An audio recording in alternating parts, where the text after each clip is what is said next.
हमारा ऐसा हालत कब तक रहेगा? पूरे गांव में हमारा ही ऐसा घर है जहाँ पर महीने में सिर्फ 15 दिन ही चूल्हा जलता है और बाकी के दिन भूखा होना पड़ता है। चिंता मत करो नेहा, तुम तो जानती ही हो कि मैं दिन रात मेहनत करके लकड़ियाँ काटता हूँ। एक ना एक दिन हमारा भी वक्त जरूर बदलेगा। आप कब तक ऐसे जंगल में जाकर ऐसी ही लकड़ियाँ काटते रहोगे? कोई ढंग का काम क्यों नहीं ढूंढ लेते? मैं आपसे और स्त्रियों की तरह सोना चांदी नहीं मांगती हूँ। मैं बस इतना चाहती हूँ कि हम दोनों को कम से कम भर पेट खाना तो मिल सके। ठीक है नेहा, मैं लकड़ी काटने के साथ साथ दूसरे काम की भी तलाश करता हूँ। घर में कोई है? हाँ जी, कौन है बाहर? क्या चाहिए आपको बाबा? बेटा, 2 दिनों से कुछ खाया पिया नहीं, भूख के मारे चल भी नहीं पा रहा हूँ। क्या तुम मुझे कुछ खाने को दे सकते हो? मेरा बहुत उपकार हो जाएगा। अब मैं क्या बताऊं बाबा, कल रात से मैं और मेरी पत्नी ने कुछ भी नहीं खाया, एक दाना भी नहीं बचा है घर में। मैं लकड़ियां काट कर अपने परिवार का गुजारा करता हूँ। पिछले कुछ दिनों से जंगल में अच्छी लकड़ियां भी नहीं मिल रही हैं। आपका दर्द मैं समझ सकता हूँ। खाने को तो कुछ नहीं दे सकता, पर कम से कम पीने के लिए पानी तो जरूर दे सकता हूँ। अच्छा ठीक है, चलेगा। तुम मेरे लिए पानी ही ले आओ, कम से कम प्यास तो बुझ जाएगी मेरी। तुम्हारा बहुत बहुत धन्यवाद बेटा। बाबा, आप कुछ देर रुक जाइए, मैं थोड़ा बाहर जाकर खाने का इंतजाम करता हूँ। तब तक आप थोड़ा आराम कर लीजिए। नहीं बेटा, मुझे अभी बहुत जल्दी है, मैं अभी नहीं रुक सकता हूँ। मेरी नज़रों में तुम एक सच्चे और अच्छे व्यक्ति हो। मैं तुम्हें 3 वरदान देना चाहता हूँ। तुम्हें जो भी पसंद हो मांग सकते हो। अरे बाबा, यह तो आपने बहुत दुविधा में डाल दिया। मैं आपसे कौन सा वरदान मांगू? जल्दी बोलो बेटा, मैं बहुत जल्दी में हूँ, मुझे अभी बहुत दूर जाना है। अच्छा, तो आप मुझे ऐसा वरदान दीजिए कि मेरी इस कुल्हाड़ी को जो भी हाथ में लेगा वह मेरे हुक्म के बिना इसे छोड़ ना पाए, और अगर वह इसे लेकर चलाना शुरू भी कर दे तो मेरे मना करने तक वह रुक ना पाए। आप अब ऐसा वरदान दे सकते हैं क्या? अच्छा, यही होगा। और बताओ, तुम्हें क्या वरदान चाहिए? और क्या मांगू?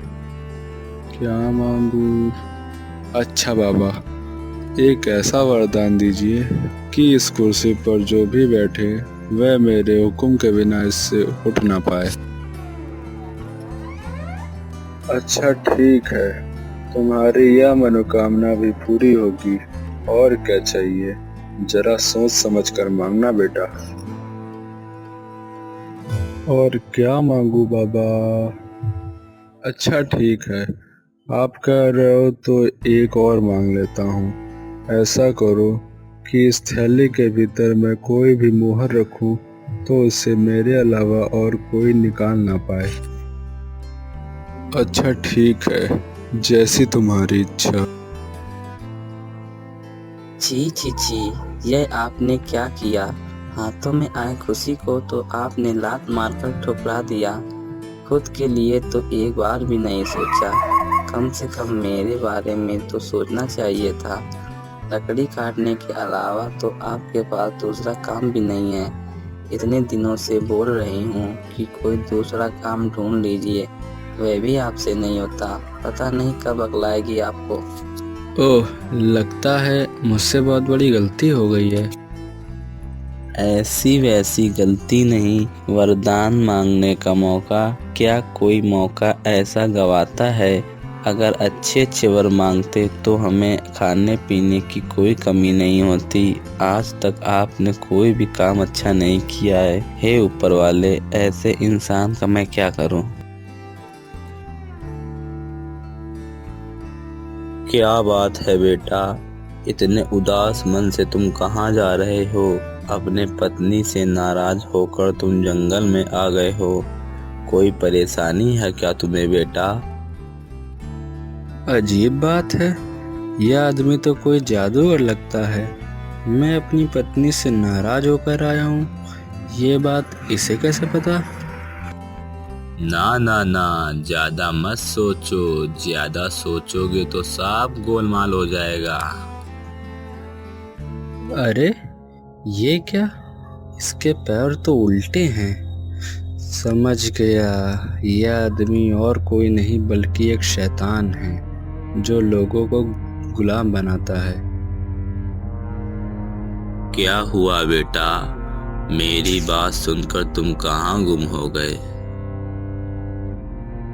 प्रणाम मालिक, अचानक से आपको देखा तो मैं चौंक गया और सब कुछ भूल गया।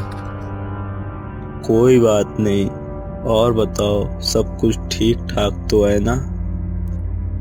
और क्या बताओ मालिक, 2 वक्त का खाना ढूंढना भी मुश्किल हो गया है। लगता है इस बेचारे को बहुत जल्दी ही फंसा लूंगा। अच्छा यह बात है, जब तुम इतने दिनों से दुखी हो तो मेरे पास नौकरी कर लो। मैं तुम्हें बहुत सारे मोहरे दूंगा।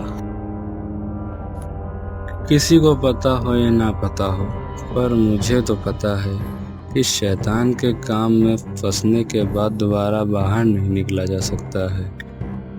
पर अभी जो मेरी हालत है उसमें जीने से भी क्या फ़ायदा और मरने से भी क्या।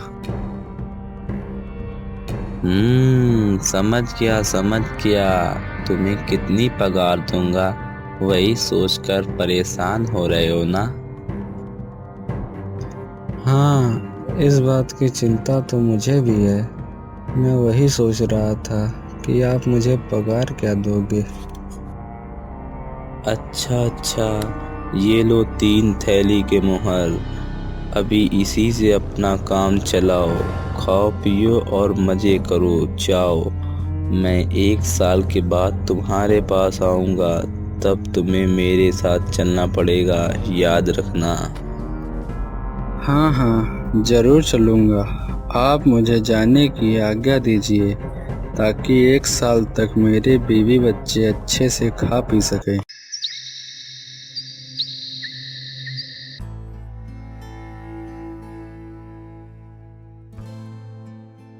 क्यों बेटा, तुमने अपना सारा काम खत्म कर लिया ना?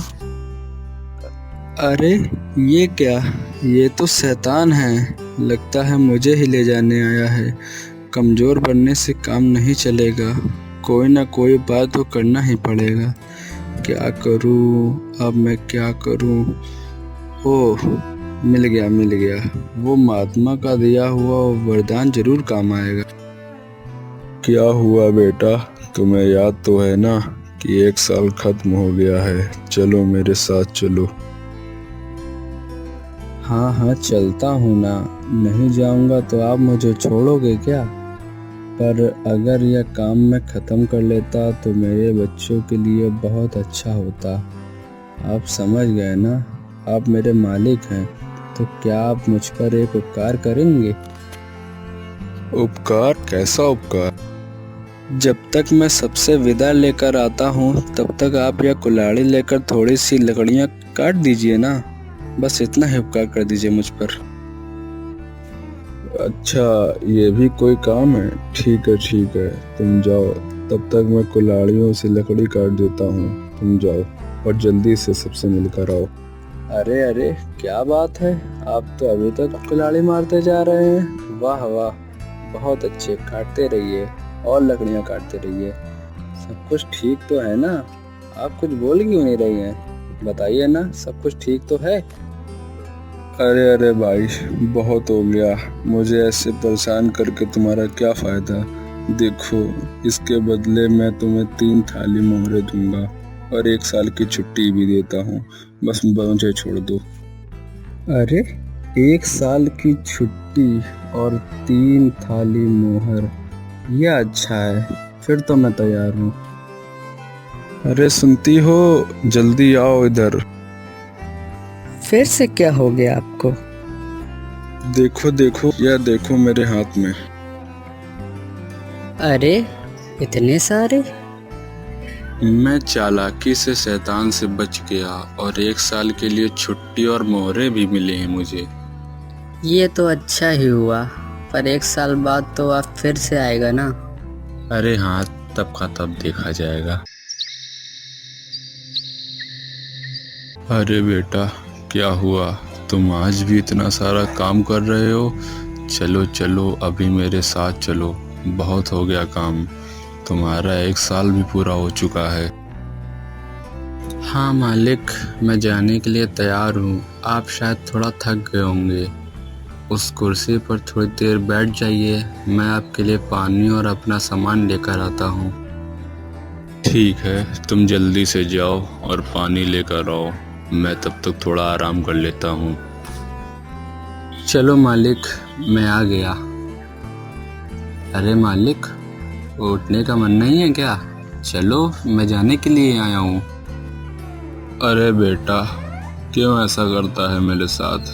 मैं इस कुर्सी से उठ क्यों नहीं पा रहा हूँ?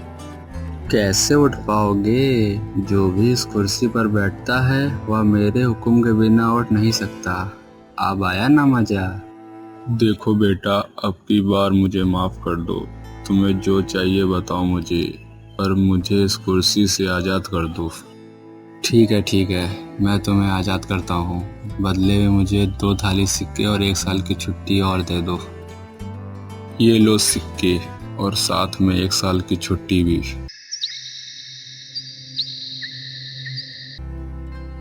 अच्छा, पिछली बार जब मैं आया था तो इसने मुझे चालाकी से अपने जाल में फंसा लिया था, पर इस बार मैं जाल में आने वाला नहीं हूँ। मैं इस बार एक सोने की मोहर बनकर ज़मीन पर पड़ा रहूँगा, फिर वो मुझे सिक्का समझकर खुद ही अपने घर के अंदर ले जाएगा, फिर वो मेरे जाल में फंस जाएगा। अरे ये क्या, एक सोने का सिक्का? इसे भी मैं अपनी थैली में रख लेता हूँ। अब बताओ, बचकर कहाँ जाओगे? खुद ही उठाकर मुझे अपने घर में ले आए हो। इसकी सजा तो तुम्हें अब मिलेगी। अच्छा, तो तुम हो। तुम्हें मरने के लिए और कोई जगह नहीं मिली थी तो मेरी थैली में ही आकर बैठ गए हो। रुको, अभी मैं चखाता हूँ। इस थैली के अंदर जो भी घुसता है ना, वो मेरे हुक्म के बिना बाहर नहीं आ सकता है। अरे सुनती हो, जब मालिक ही खुद घर के अंदर आए हैं तो खूब इनकी अच्छी तरीके से खातिरदारी करते हैं। खातिरदारी करनी है? ऐसी खातिरदारी करूंगी कि 7 जन्म तक नहीं भूल पाएगा। रुको, छोड़ दो मुझे, छोड़ दो। आखिरी बार के लिए तुम्हें कहता हूँ, मुझे छोड़ दो। इस बार मैं तुम्हें 7 तालीम मोहरे दूंगा और कभी इधर नहीं आऊँगा। छोड़ दो मुझे छोड़ दो। वाह वाह, तब तो बहुत बढ़िया है। अभी तुम अगर कभी इधर आए तो तुम्हें फिर से बंदी बना लूँगा, समझ गए ना?